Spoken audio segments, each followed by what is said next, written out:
Mobile থেকে ভিতরে নিও না।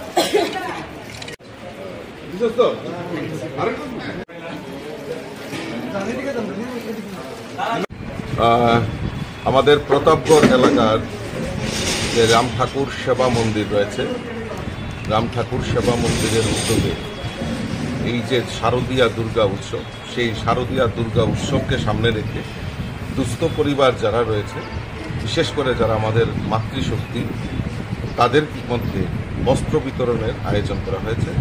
আমি ধন্যবাদ জানাই আমাদের প্রতাপগড় যে আমাদের রাম ঠাকুর সেবা মন্দির রয়েছে, এই সেবা মন্দিরের যারা দায়িত্ব পালন করছেন, তাদের উদ্যোগে আজকে এই শুভ ষষ্ঠী উপলক্ষে আমাদের দেবী পক্ষের যে সূচনা এবং মাতৃবন্দনার যে শুভ সূচনা হচ্ছে, এই প্রাক লগ্নে দুস্থদের পাশে দাঁড়িয়ে দুস্থদেরকে সেবা করা, এটাই যে আমাদের সনাতন হিন্দু ধর্মে যে আমাদের পরম্পরা, সেটাকে ওনারা বাস্তবায়িত করছে।